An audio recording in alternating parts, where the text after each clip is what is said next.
You are listening to From Embers, a weekly show on CFRC 101.9 FM about anarchist and anti-authoritarian ideas and practice. We are broadcasting from the traditional territory of the Anishinaabe and Haudenosaunee peoples on land that has come to be called Kingston, Ontario, Canada because of the thievery and brutality of the Canadian state and its empire-loving parents. From Embers is about fires, some real and some metaphorical. Fires started generations ago and tended to over the years.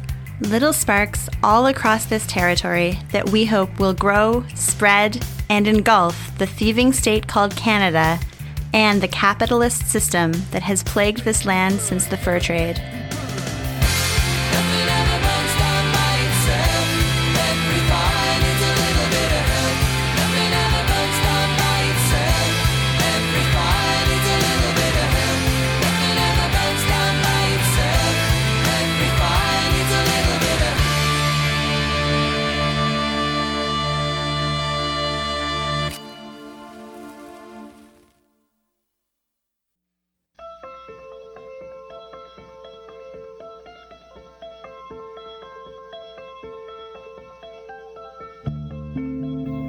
On today's episode of From Embers, you'll hear a talk by Alexis Shotwell called What is Food? Veganism and Mutual Aid, recorded at the AKA Autonomous Social Center in Kingston a few weeks ago.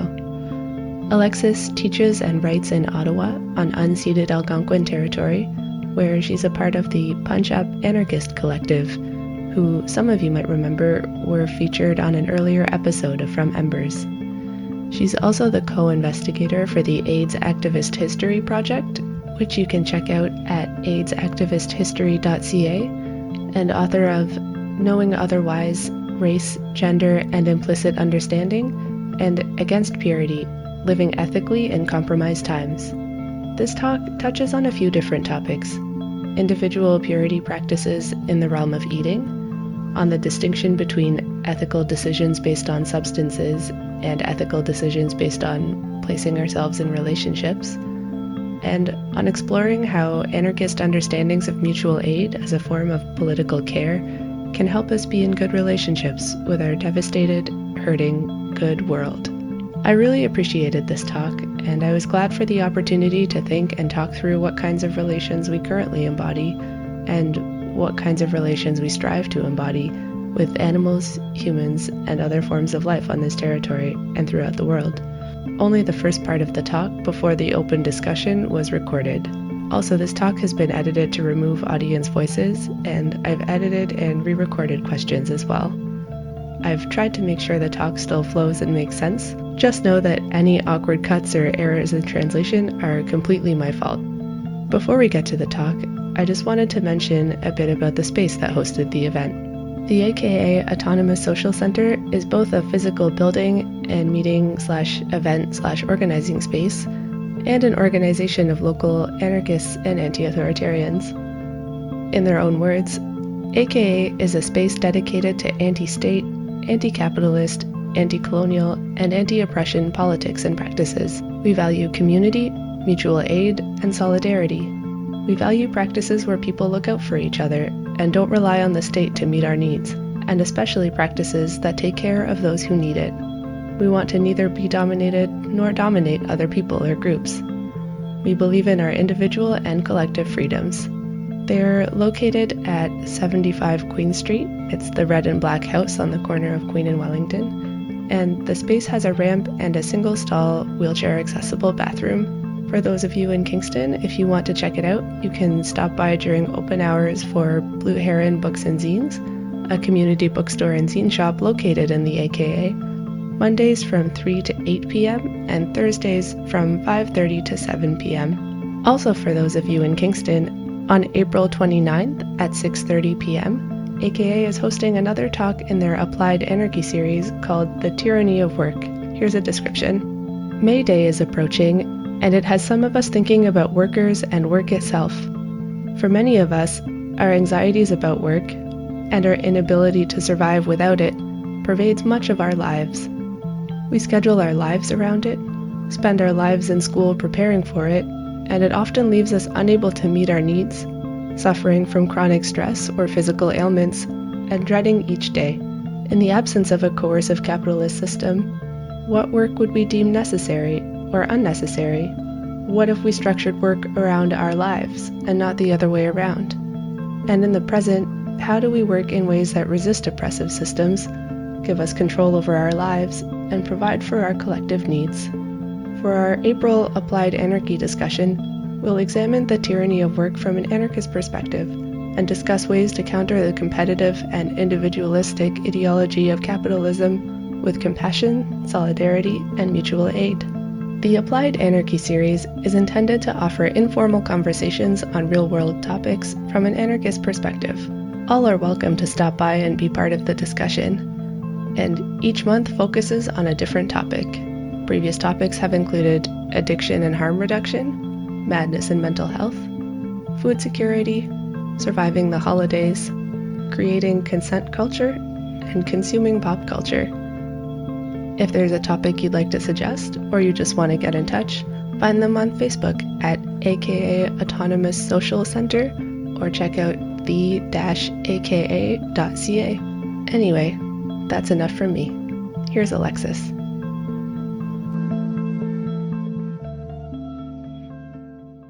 So I'm part of a small anarchist collective in Ottawa called Punch Up Collective, and I also teach at Carleton there, and I am a functional potter.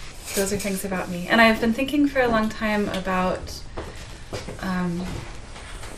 consumption and production. I've been really interested in this question of what it means to always be making ethical decisions with the understanding that we can't be pure, that we are never going to make entirely correct decisions. And I'm really interested in what it means for us to start from there. So to start from the idea that we're always going to make mistakes, and that that's not a problem or a big failing, but actually just the beginning place for how we can do anything in this world. So I'm happy to talk about some of that stuff. This stuff that I want to share with you today came out of basically just trying to think about what it means as someone who eats vegan to be really irritated at other people who eat vegan, what that's about, and also what it means for me to still think that it's reasonable to say we should eat particular ways.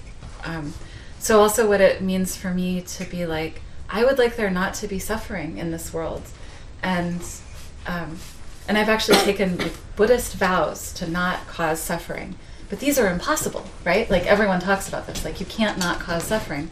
You turn on the light and you're implicated in horrible things. You eat something, you're implicated in horrible things. You flush the toilet. So it's like trying to think about that. I also have a sort of more academic-y, written out 10-page single-spaced version of this.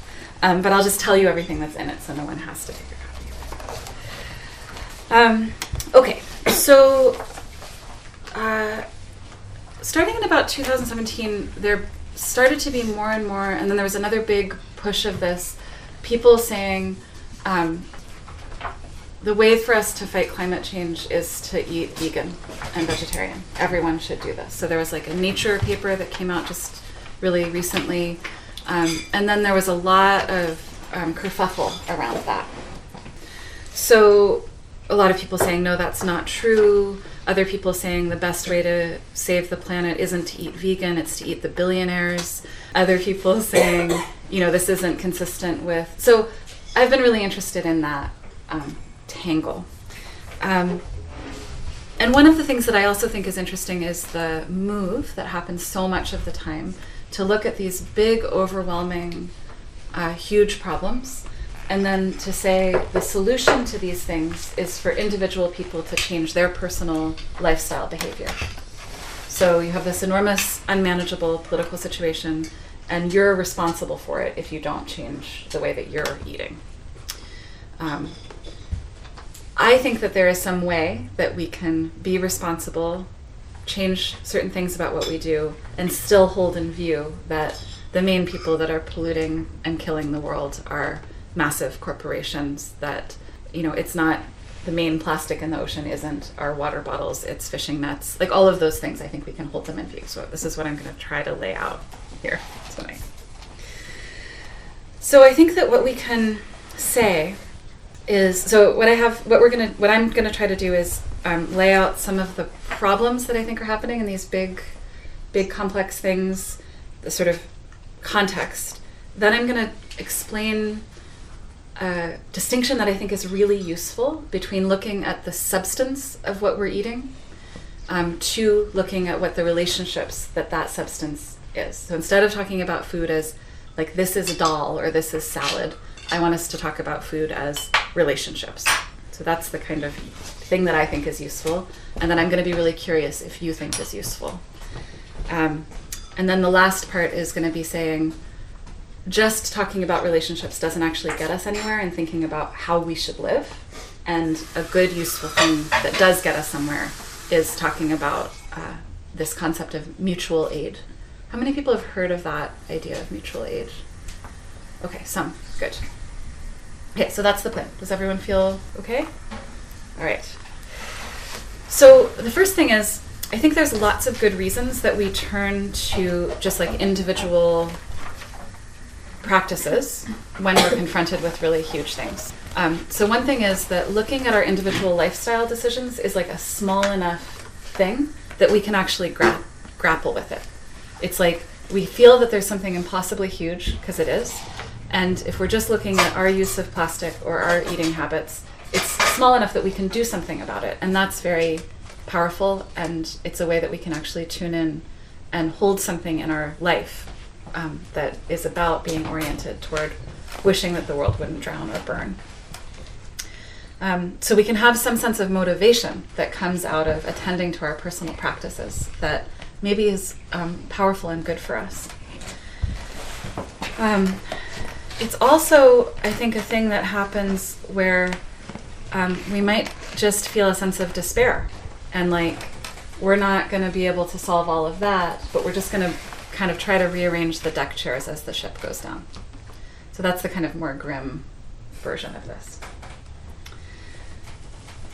Another version of attending to our own eating is really closely connected to what in gym worlds is called clean eating.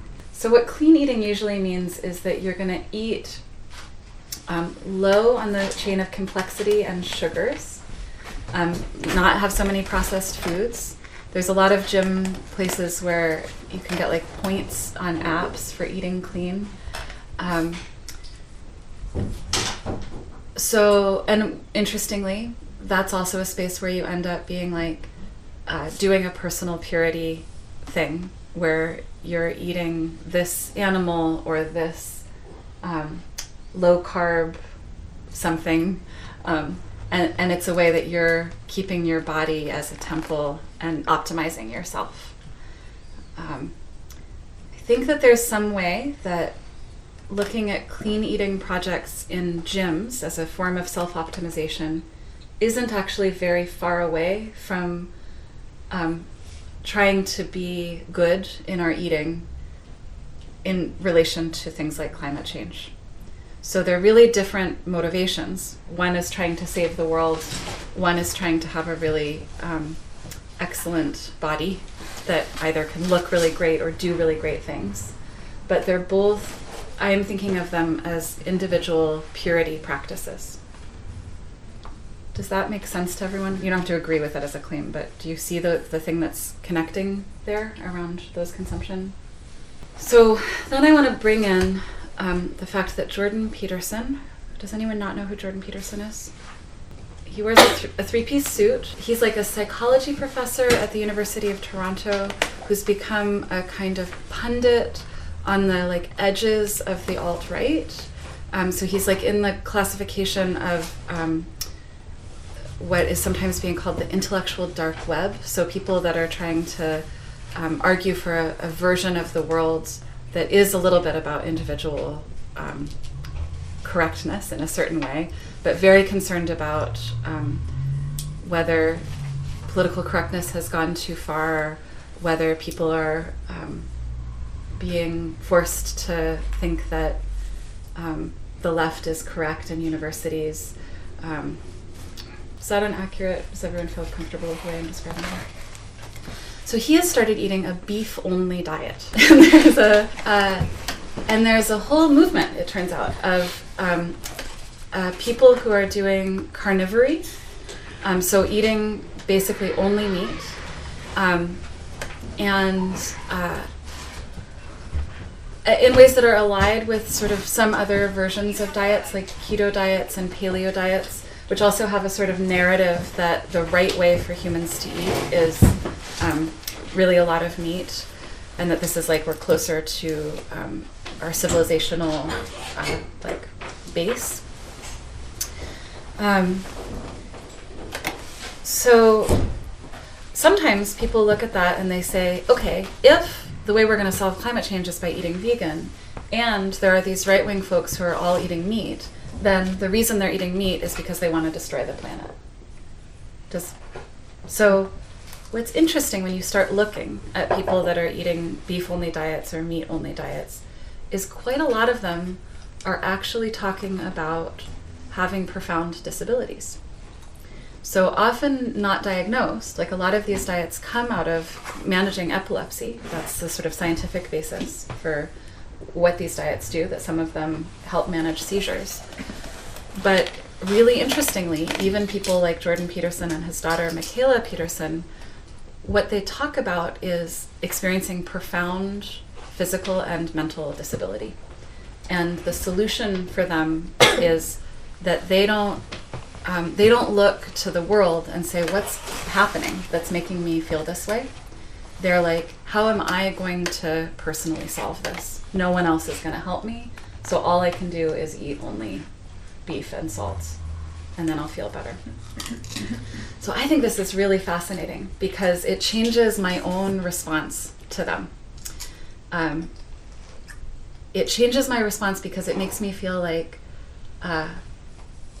this looks to me like just selfishness, right? Like a particular kind of self-involvement. Because of course, eating clean by eating a lot of meat is just eating things that have been processed through other beings' bodies. So if you're eating a lot of dairy or you're eating a lot of meat, that is a way that things have been processed. It's a processed food, but it's just processed through another animal, right? It's a densification of energy through someone else's labor, in this case, non-human animal labor. So I want us to think about all of those things as being an interesting context in which we make any kind of political claim about food and how we should eat. So the things that are surprising to me are sometimes people who are eating meat-only diets or meat-heavy diets, maybe I need to feel more compassion toward them. Sometimes people who are doing things that look opposite are actually having a sort of similar practice with how they're trying to confront complex situations. So I just want to sort of begin, this is the end of part one, being like, everything is complicated. Does anyone want to say anything or ask anything right now? Veganism and vegetarianism would certainly help the world. And I wouldn't approve of eating only meat. We can definitely help the world just by not eating just meat. Some people do have to eat some meat, so it's not necessary to cut out meat completely, but we definitely shouldn't all be carnivores. We don't need to do that. Yes, in fact, there's some really profound worries about eating only. Yeah, aside from the political, it's like, I think some profound nutritional needs are not being met. Quite true, yes. It's not good for us either to only eat meat. It might be good for some people to eat some, but it's surely not good for anyone to eat just meat. Yes, a lot of the Facebook groups, if you spend time on them, 50% of it is people being like, I've started the meat-only diet, I haven't pooped in 2 weeks. People saying, don't worry, that's fine. Do you or do other people trust Jordan Peterson to be sincere? Right, is he actually not eating? Partly is he only eating beef, although I may be less interested in that than maybe this is not a great line of questioning, because if it wasn't Jordan Peterson, I wouldn't interrogate someone's claims this way. But are the reasons that he's publicly stating for only eating meat his actual reasons? Or are there other cultural or political reasons? Is he dog whistling to super macho dudes to be like, I only eat meat? I don't know. This is just speculation. I mean, he says a lot of times, like, when you watch, there's one main interview where he talks about this on the Joe Rogan show. So he talks a lot about how he's lost so much weight. That wasn't his goal. Obviously, he didn't realize he had that much weight to lose. So he's definitely performing a kind of potent masculinity that is like super fit and looks better in three-piece suits than it used to. But what's fascinating to me is the two things happening there. This kind of like performance of potency and mastery, and there's a long history of like men eating only meat as a way to be extra masculine. Alongside, and his whole thing in his main book is about how you should master the forces of chaos, which are women, the feminine force, through discipline and control. And what's really interesting to me is like during the time that he was writing and promoting that book, as far as I know, he was not talking about having crushing depression, about not being able to like get up in the morning, about unbearable joint pain, about a feeling of like constant roiling gut.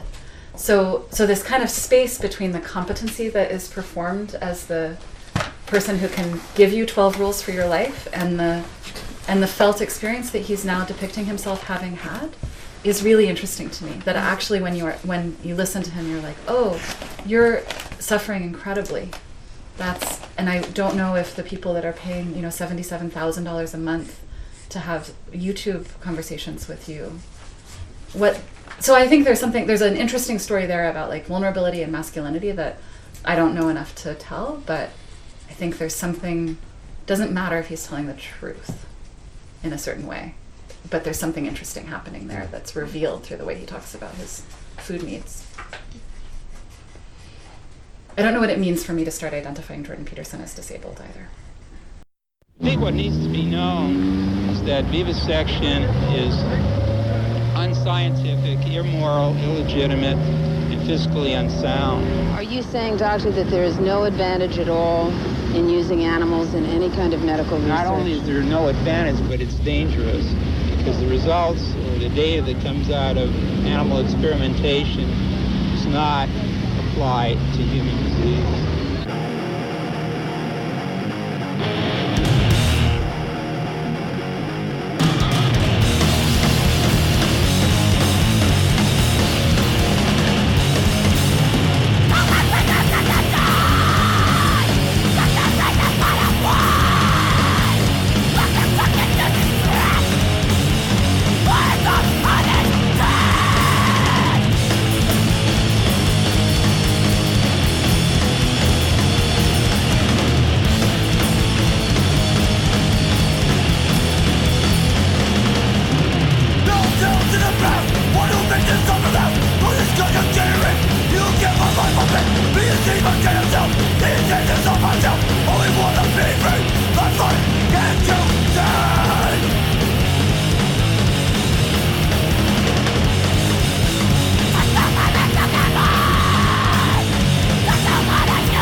You're listening to From Embers on CFRC 101.9 FM, or the podcast version, which you can find at fromembers.libsyn.com. And that was A Life's a Life by Disrupt. Okay, so I want to take up this this question of how should we, of like the food and substances. And we all want to, if you need to like get up and move around, stim, leave, come back, don't worry, just do so. Okay. Okay, so this is the part where I want to give you it's a little philosophy moment. So there is this term ontology, and ontology just is what something is, the way I'm going to use it right now. What is something? So if we say those are pens, and we say what are they for, what makes them a pen, what makes a pen a pen? You can write with them, you can color with them, right? So a pen's being, the way we're going to use it, is that you can write with it, you can color with it. And if it stops having any ink in it, we might still say that's a pen, but we'd say it's the pen that doesn't work anymore. So it doesn't work as a pen. Okay. So this comes from this philosopher who I think is really great, named Lisa Heldke. And I think it's kind of unfortunate that it's like just in the philosophy journals, because I think it's so useful. So she says, a lot of the time when we're making decisions about what we eat, we think that the way for us to make that decision is by using a substance ontology. So that means we say, I'm going to eat this and not this based on what the thing is. So if we're vegetarians, what are the substances we don't eat? Meat. If we're vegans, meat, dairy products. If we're eating gluten-free, we don't eat Wheat. yes, or barley or triticale. So those are all substance ontologies. The decision is based on what the thing is. Okay, so Lisa Heldke says, but what's weird about this is, she says, as a vegetarian, why, if I'm just using my vegetarian hat, why is it okay for me to eat chocolate that is produced using child slavery? Like, there's nothing in my vegetarian substance. It's a vegetarian thing, so I should be able to eat it. So she says, I became really dissatisfied with my own naming my ethical thing vegetarian, because I wanted there to be a way for me to say, I'm taking an ethical approach to my food that included the kids picking and processing chocolate. I think this is brilliant. So she says, actually what we need is a relational ontology of food. So we shouldn't think that food is that thing and make a decision based on what that thing is. We should be thinking about what relationship we're in when we eat that food. Okay, so the way that this is really interesting is food is always a relationship. So we know that we're being eaten by various critters in our gut and by, like little microscopic critters on our skin, and they help us tremendously, right? So our microbiome, the colonies and ecosystems of critters in our gut and on our skin, is the reason that we don't get so many infections. It's the reason that we have, the capacity to digest anything. There's so many interesting things about this. So we have all these relationships. We're being eaten, and we're also eating things. And some of the things that we're eating, we're not actually eating for ourselves. We're eating because the colony of microbes in our gut likes those things. And then they do other things that help us out. So when we start really looking, we're like, whoa, there's actually so many relationships of eating and being eaten here that we just don't look at very often. So just being food is about that, to eat and be eaten, just as a basic thing. But if you start having a relational ontology of food, all of a sudden you also start being able to say, I'm trying to eat ethically based on looking at my relationships. And all of a sudden you're able to say, and therefore I don't eat factory farmed meat because I don't want to stand in that relationship. And that means I don't want to stand in that relationship to those animals and the lives they've lived. And I'm also profoundly concerned about the workers who are working in slaughterhouses, who have tremendous trauma, who lose limbs, who get carpal tunnel syndrome. If you have a relational ontology, all of a sudden you can say, I'm not going to eat Driscoll raspberries during this time when the workers are on strike. The raspberries didn't change, but our relationship to the raspberries changed because of the workers. So it's not the thing that you're eating, it's the relationship you're eating. The last way I find this such a useful thing for us as trying to think about ethical eating is that all of a sudden settlers don't have to have opinions about Indigenous people eating seal meat. Like, all of a sudden, settlers don't have to talk about, so vegan settlers like me don't need to be like, that's wrong for Kokum Kitchen in Toronto to serve seal meat. I can just be like, those are not relations that I'm engaged in, because my relationship is partly about my being. So who am I? What culture do I come from?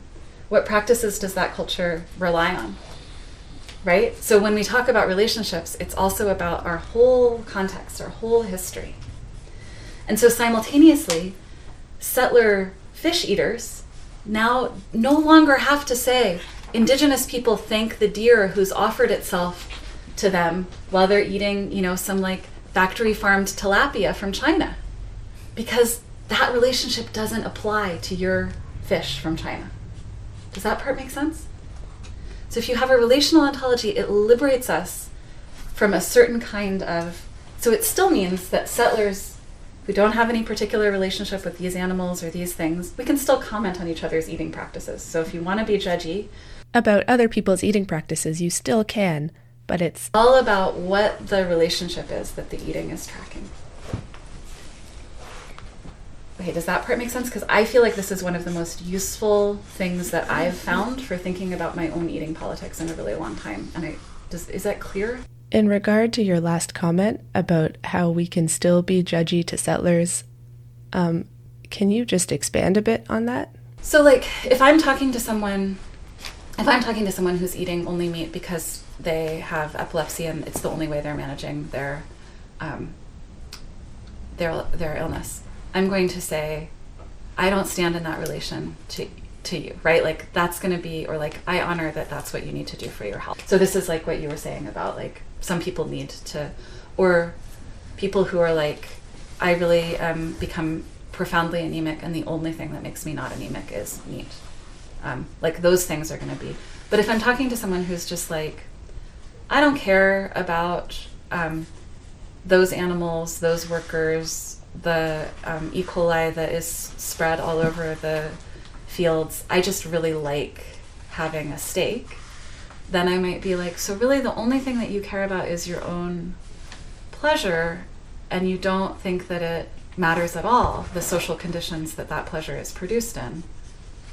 I think that's wrong. And then we can have actually an interesting conversation, because even people that say that, usually if you say to them, okay, so how would you feel if meat tasted slightly better if you brutally tortured the animal before you, most of them would be like, oh no, I'm not into brutal torture, right? Like, so they also have an ethical line that is about the relationship that they're willing to be in, right? Like, most people are like, no, I don't want terrible things to happen, right? Like, so that's also really, there's much more space to talk if we think about it not in terms of the thing, but in terms of the relationship that they want to stand in.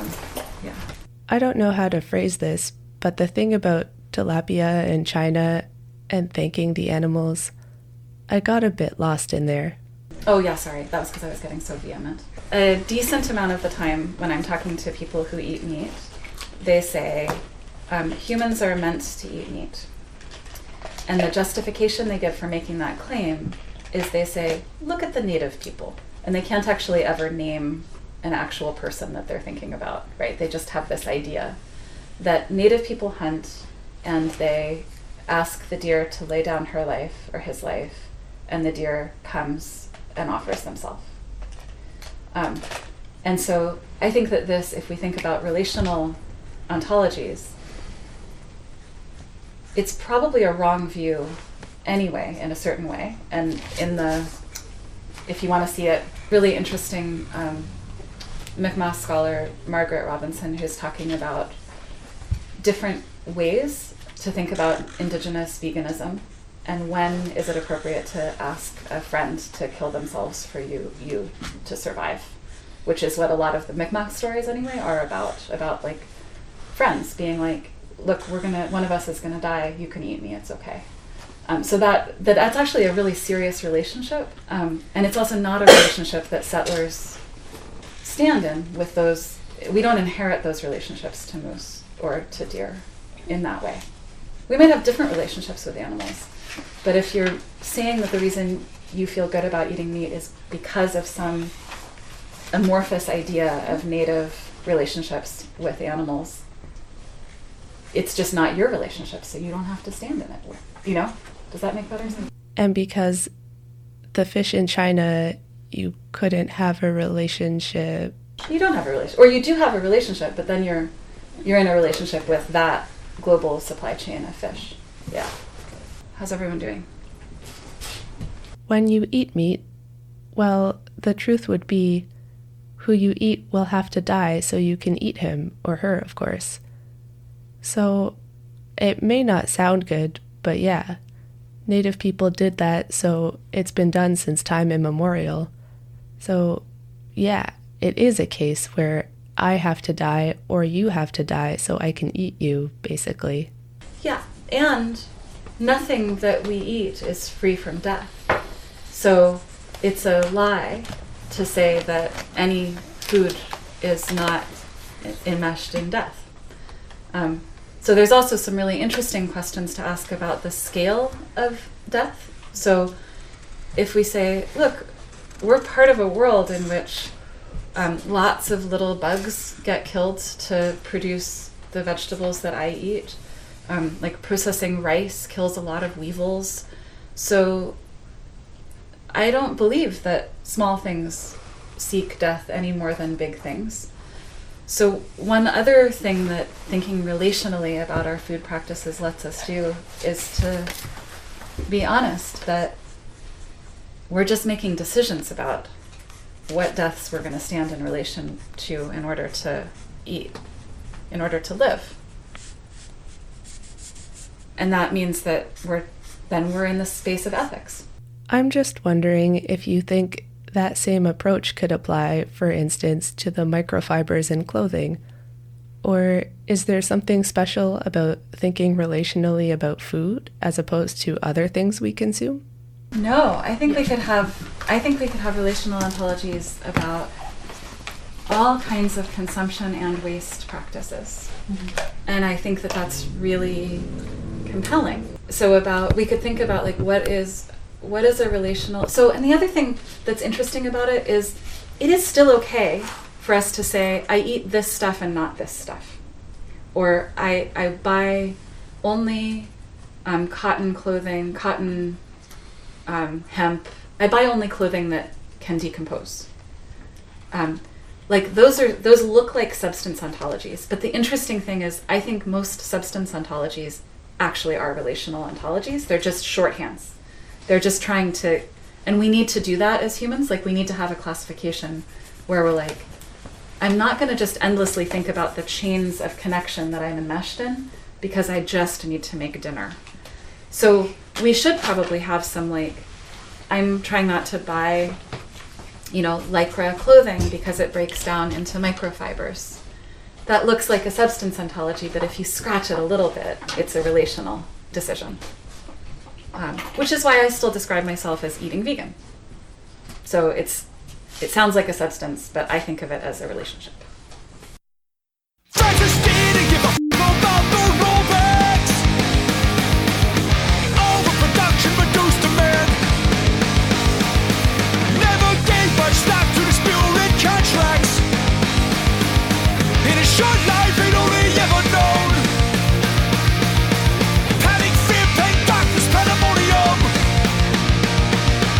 How that was his home man. Fourth quarter running expectations.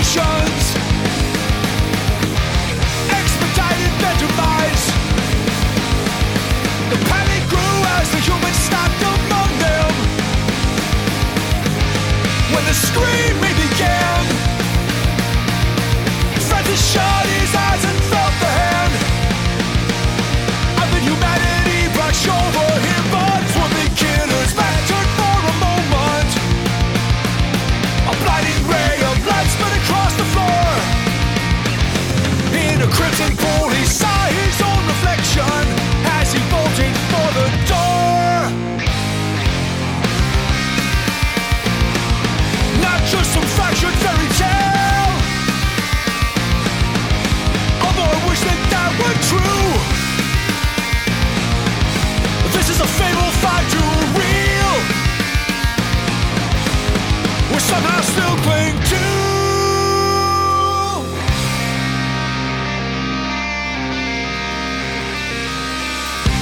The storylines that bridge the chasms between cognition and belief. Any old plausible denial that might offer some relief from the dissonance that Francis left screaming in his wake. Deep into the heart of the city's parklands, he made good his escape. And where for 5 months he ran free and replayed his only fond memory, just a warm and distant dream of his mother's loving eyes upon him. Francis made it farther than she did, a quarter mile just short of the city limits. They finally captured him, and there's a statue that the Abbots were erected to remind us all of their contributions to me and Max Potemkin city limits. It's Francis casting bronze. Turn around, I'm gone.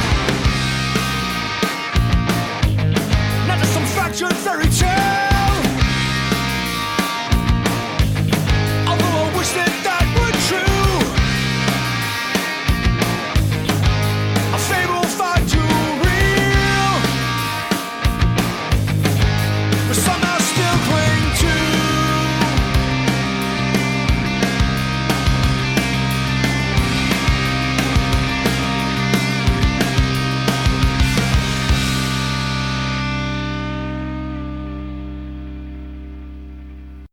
And we just heard Potemkin City Limits by Propagandhi.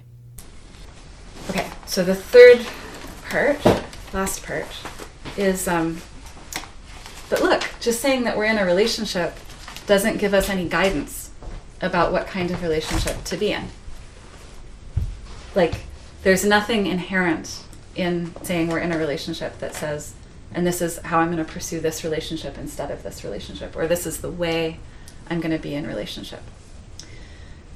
And so this is where I think this concept from anarchist ethics called mutual aid is really great. So anyone who knows that term, does anyone want to say what you think of when you think of mutual aid? Do you know it? Sharing? Yeah. Sharing what you have? Yeah.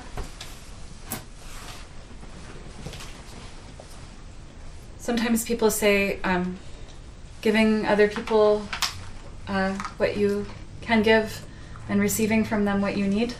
Sometimes a shorthand for it. Helping each other out, right? That's how we think about it a lot of the time. Yo, those are all good. Yeah. Do you want to say more? A friend of mine says that instead of there being money, we should take care of each other, which I think is true. Like, could have society take what you need, share what you have. Well, between two people, you can give what you have. They can give you what you need that they have. And how can we do that on a societal level? That's the question of mutual aid. So if you want to get nerdy, there's a book called Mutual Aid by Peter Kropotkin. He was a geographer, biologist, social theory guy. And he basically was like, okay, so Darwin had this theory of evolution, which was the survival of the fittest. And Kropotkin's like, Darwin made just this little mistake, which is that he was looking at the Galapagos Islands, which are incredibly dense. And it looked to Darwin like every individual was competing with every other individual, and that's what evolution was like. But Kropotkin's like, look, but when I go out and I'm looking at these herd animals on the steppes of Siberia, it's completely evident to me that they are helping each other. As a group, they are helping each other. And he has this very sweet bit where he's like, when our instruments become good enough, because he's in the 19th century, so that's how he talks, I believe that we will see that even the smallest microbes also are helping each other. So he's basically like, yes, evolution means survival of the fittest, but survival of the fittest means what groups can help each other most. It's survival of the strongest groups, which is the groups that are most generous to each other. Generosity is the basis of evolution. So this is like a core anarchist principle, that like if we're offering to each other, we are stronger than if we try to just be taking care of ourselves personally.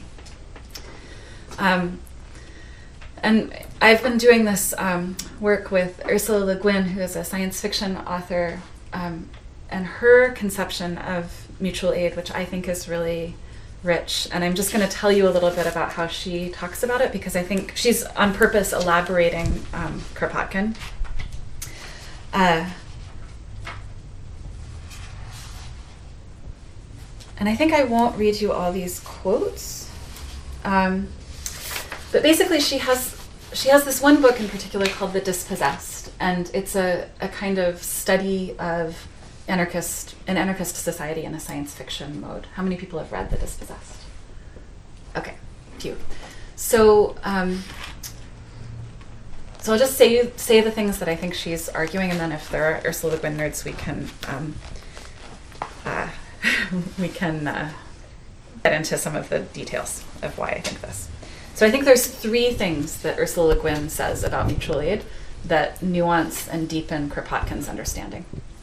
The first one is that all of us actually come into this world and should understand ourselves as living in this world, basically with nothing that is permanently our own. Our freedom is that all we have to offer is ourselves. And that's actually really wonderful, that we can offer ourselves to the world. Okay, so that's part one. Our freedom is offering ourselves and opening other people's freedom to them, giving them the option, the capacity to open themselves and offer themselves. Second, there's this insight or this understanding or this claim that strength comes from sociability and mutuality, and that once we're talking about sociability and mutuality, then we always have to talk about ethics. We always have to talk about why we're going to do one thing and not another. And third, and I think this is really interesting and an important innovation that Le Guin says, she frames it in the book as the cellular function of an individual. So she says, this is in the part where one of the main characters is trying to think about what it means that he wants to do like higher order theoretical physics that doesn't seem to have a practical use in his society, but it's what he's really good at. And he's really struggling because he feels like maybe he's egoizing. He's being really self-involved to want to do theoretical physics. And he has this revelation that the only way that society transforms, the only way that it evolves, the only way that it manifests its strength and sociability is through individuals, because there's no such thing as society that isn't made up of people and beings. So Le Guin says the way that we can understand this is that society has to flourish through individuals flourishing in their cellular function. So their own, what makes them best themselves and what they best have to offer. Society is there for that. That's what society is. It's to allow us to be that way. And in other books, she talks about this as basically being that our freedom lies in our capacity to become something that we didn't know already we could be. So to surprise ourselves, to be something that we haven't yet mastered. So that's very lovely understanding of what mutual aid is and why, but also why we can nourish ourselves ethically, that's actually a responsibility we have. So the last thing that I think is wonderful that Le Guin says, and this is in a short story that comes, it's set before that novel.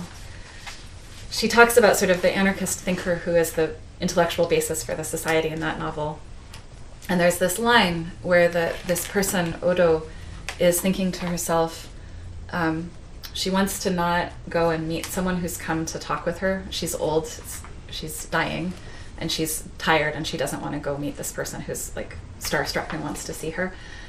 And she says to herself, an anarchist is one who, choosing, takes responsibility for the choice. So that's also about mutual aid. So what can we take responsibility for? What do we choose? And what follows from that choice?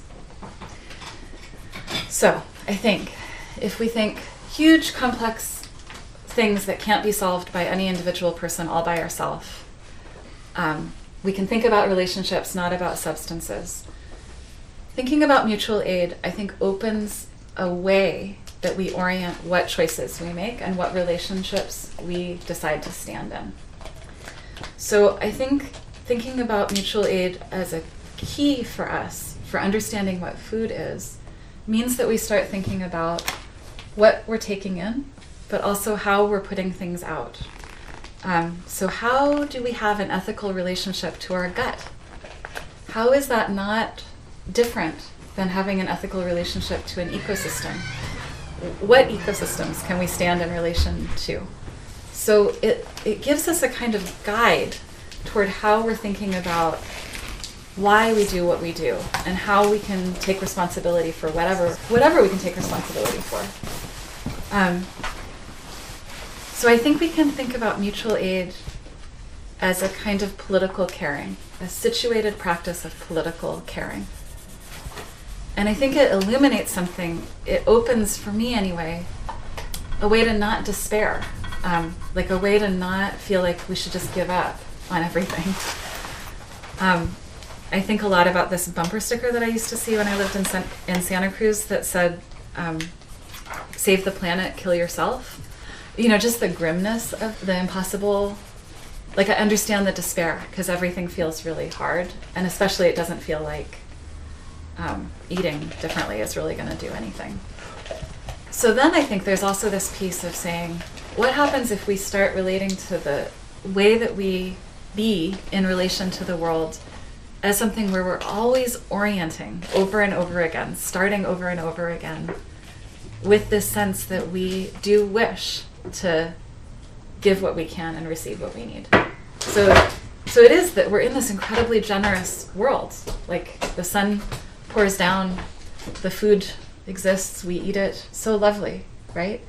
So how can we have that be something that actually sparks us toward also forming different kinds of relationships, which I think will have to be collective, in public, caring, nourishing, changing, making a stronger thing for everyone, but that also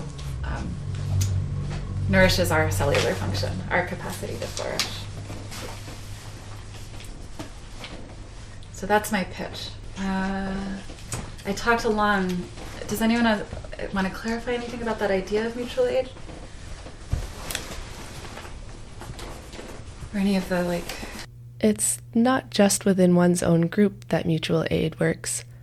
Kropotkin and theorists since that have also talked about interspecies cooperation and how that helps both groups in terms of, like, nitrogen fixing bacteria in plants and how they work together, or how wolves cull the weak caribou and how that actually makes the caribou healthier. It's a small point, but I feel like it's important to think about those relationships because it continues to break down the idea that our cooperation has to only be with things or people that are like us, but also across species and across difference. Yeah, and I think that's really important too because, like, there's this beautiful book, Breeding Sweetgrass, and Robin Kemmerer says at the beginning, she teaches ecology, indigenous ecologies, and she's like, I always start off by asking my students, you know, what examples they have of humans helping the world, and they can't think of a single one, like they just think humans are destructive. And she's like, this is profoundly sad because it's profoundly sad, but also it's not true. Humans can be in good relation to the world. It's just lots of us aren't right now. And she has this line that is, all flourishing is mutual, which is I think, so nice, right? And it also in line with like, yeah, you can actually be in good relation. So there's also these interesting, I mean, everything from like, the reason that we have placentas and can literally reproduce as humans is because we made a bond with a virus a long, long time ago. Like we have all these viral cells in placentas. So like things like that, Kropotkin, so sweet. You can just picture him being like happy about that. But then also things like, you know, surprising stuff like in looking at coral reef degradation, which is so tragic right now. Some of the coral reefs that are doing best are the ones that are most managed by humans. Completely counterintuitive, like doesn't fit any of the narratives, but actually like there's this possibility that caring more helps in the context of massive human-caused degradation. So then it's like, what can we actually know we can do? But yeah, when we look, there's lots of, that's all there is actually.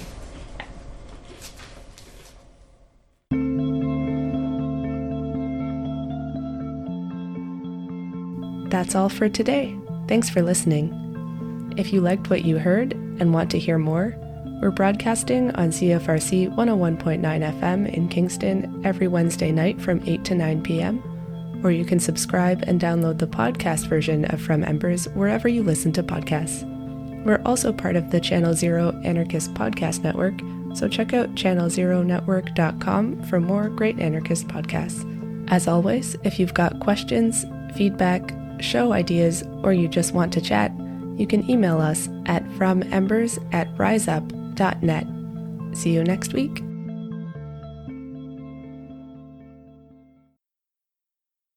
In this story, when you hear this, turn the page. Let's begin now.